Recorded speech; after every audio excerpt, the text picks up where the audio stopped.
Hi guys, welcome to the first episode of Sketchrim Reviews, where we will be reviewing today Andrew Peterson's The Warden and the Wolf King, which is the fourth and last book in the Wingfeather saga. Now I will say, to start off with, my brother Sketcher, he had me start this series sort of as a swap. I got him to read some C.S. Lewis in exchange for me reading this series, and I was enjoying it for a long time, and then I sort of come across some characters, some events that happened that I wasn't exceptionally a fan of, and that sort of bogged me down. And then I decided, well, I'm going to keep reading. And let me tell you, I was really glad that I kept reading, because the ending to this book affected me in a way that I haven't been affected since reading Till We Have Faces by C.S. Lewis and Anne Frank's Diary. And those two books were very major to my spiritual life, I would think. Sort of made me see past the material to see the spiritual. And the ending, I think, sort of vanquished all the problems that I previously had with the series, certain things that happened, certain ways that Andrew wrote it. So in this review, I'm not going to be going into depth on a lot of things, just because I want people who are coming new to this series, and this has spoilers, so if you're new to the series, do not watch this video, come back when you get done.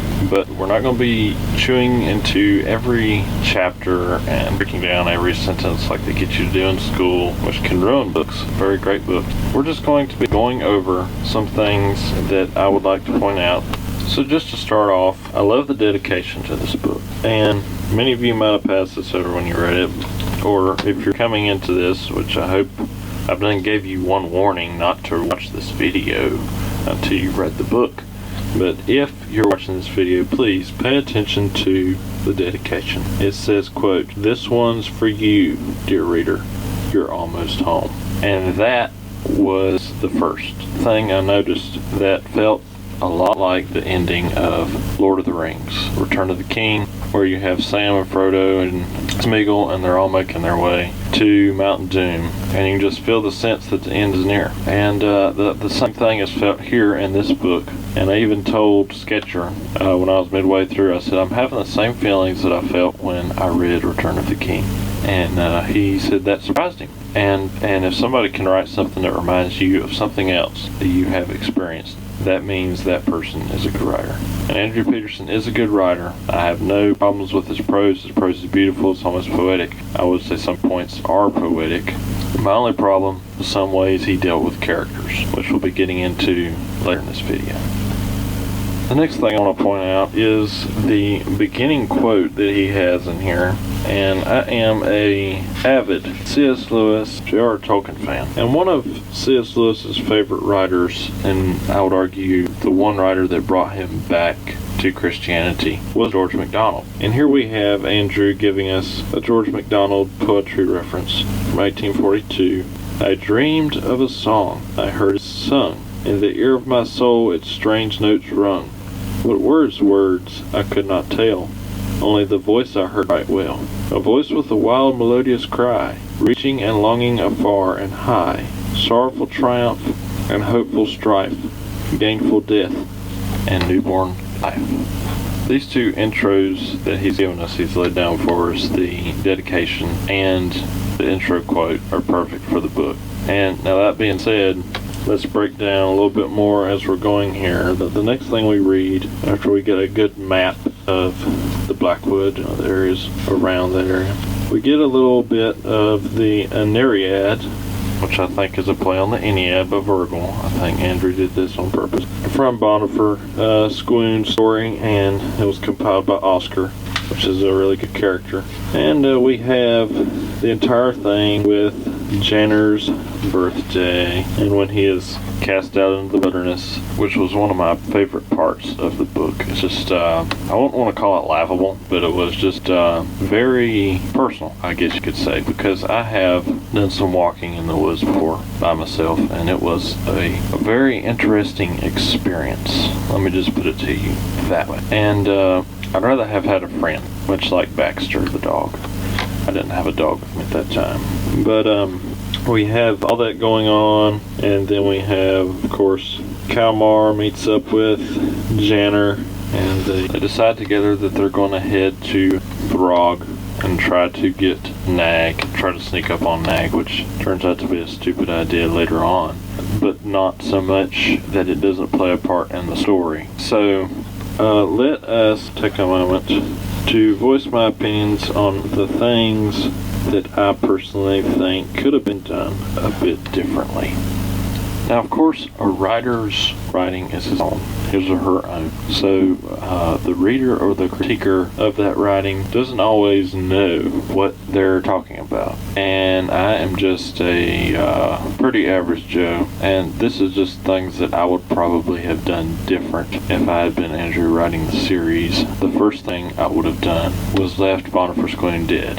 And many of you are probably looking at me with dagger eyes right now. But I think it's sort of, I don't know what sort of powers Boniface could have achieved or received from Nag or the stones, the Holorel, the Horleray. I'm sorry if I'm pronouncing them wrong, which I probably am. But I find it sort of laughable that an old man could have swam through bitter cold waters, which I'm expecting the waters around Banrona to be cold, because it's definitely not Caribbean weather. The waters are probably average, like Northern Hemisphere waters, is what I'm guessing. So an old man of his age, which he's really old, we already know that. Old man of his age swimming that far, I think it's impossible, or near impossible, unless he had some sort of help.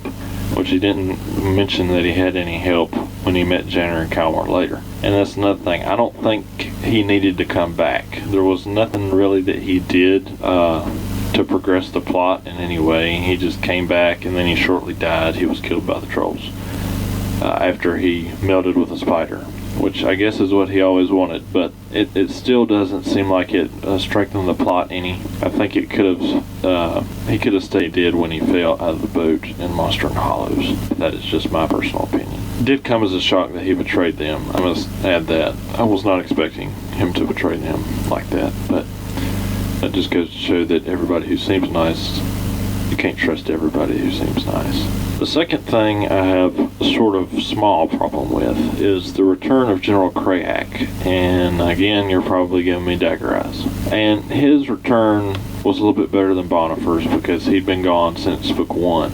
But again, he had no progression of the plot. He was just there as a return character. And he shortly died just like Boniface did. Now, I understand you needed a representative at the top of Throg to, try to trap Janner and Calmar. Understand that. And I think Krayak was a good choice. My problem is his such short appearance and his sudden death.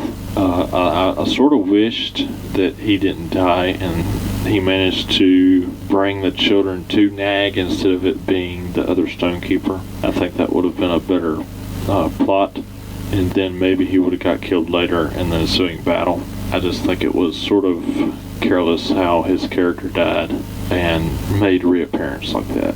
That's all my problems with the Warden and the Wolf King. Now there are some other things in some of the other books I don't quite agree with that I think could have been done a little bit differently, such as Esmond's death at the hands of Rudrick. And I've had this discussion with Sketcher, and he is on the side of, leave it as it is, which is going to be left as it is. So nothing I say is going to change it. But I do think it was sort of strange. You had about 2 pages of dialogue between Nina and Esmond, and Rudrick's charging forward to come save her and all this heroism he's showing and all this. And then he ends up stabbing Esmond and ultimately killing him after he, just barely survived the Fangs attack. The problem I have with that is when you have 2 pages of dialogue and somebody's charging forward and your eyes are kept directly on the target you're charging forward to. If it's a bear, and we have bears in Alaska where we live here, haven't encountered any hostile bears yet, but when you're looking at a bear, you watch the bear very carefully and very closely if it's going to hurt anybody if it's close. So that being said, I think that Esmond, since he's not attacking, should have not been a threat to Rudrick. After a few brief moments, he'd be watching the bear. And I think it's just like in some events in policing or even war, where a soldier or policeman gets erratic because of the rush of the event happening, and I think that's what happened to Rudrick. But I would hope if I was in a position such as that one, I would be able to figure out that the bear is not a threat to Nia because the bear has not attacked her and is talking to her for 2 dialogue pages, and not stab the bear and kill it, which turns out to be Esmond.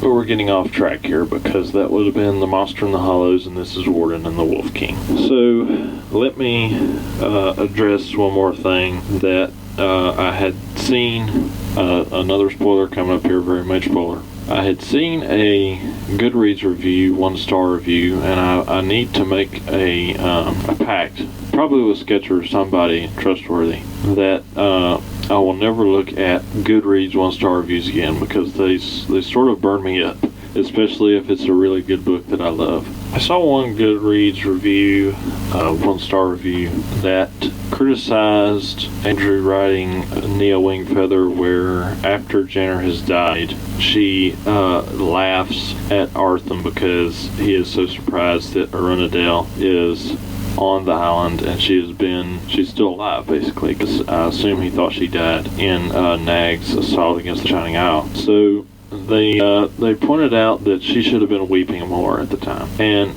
I never had a problem with that at the ending, because she that was a funny thing. That really was a comedic little point there that I think Andrew put in to sort of loosen the mood, and I think it was alright for Nia to laugh at that point. So I think that the ending sequence, the last few chapters, were perfectly well written. They sort of started washing away the quote-unquote scales that were put over my thoughts on Wingfeather at the time. I will say that I wasn't exceptionally sad at the death of Podo. And, maybe some of you were, some of you were teary-eyed. I can totally understand that. But the reason I think that I wasn't crying at the death of Podo was because of his sacrifice. I can totally relate to. If my family was under attack, and if they needed me to sacrifice my life for them to be safe, or for them to get help, I would definitely give it away, especially at Podo's age. He's seen a lot of things in his life, and he knows that the time is fast approaching. It will be time for him to go join the Maker. It didn't scare me. It didn't make me sad in any way, because it was almost a feeling of understanding between myself and Podo, and that's just how it does sometimes with characters. I'm not so sad when they die, because I totally understand why they're dying and why they did what they did. And that brings me to the things that I really liked about this book. The first thing I must say that I liked a lot was the sacrifice of Janner to take his spot beside Kalmar. And that entire ending felt so much like Jesus on the Mount of Olives, where his disciples are coming to him at night. And even Kalmar was out pacing at night, and Janner found him, and they talked for a little while about, life. And that was very, very touching. And that brings on the conclusion of the sacrifice itself, which turned out not to be Kalmar, but turned out to be Janner instead. And one of my early theories on Wingfeather, I was asked by Sketcher, and this was when I was reading the first book, maybe the second book. He asked me to draw a theory of what might come forward later. And I drew Kalmar in his coronation robes, and he's being given the crown, and he says, "I don't want to be king, Janner's king," which would have been a change in their traditions, of course. But traditions change. And I have this odd feeling, I don't know if it could have been possible, but I have this odd feeling that maybe had Janner survived, Kalmar would have gave him the kingship. And again, daggers and eyes, I can see it already.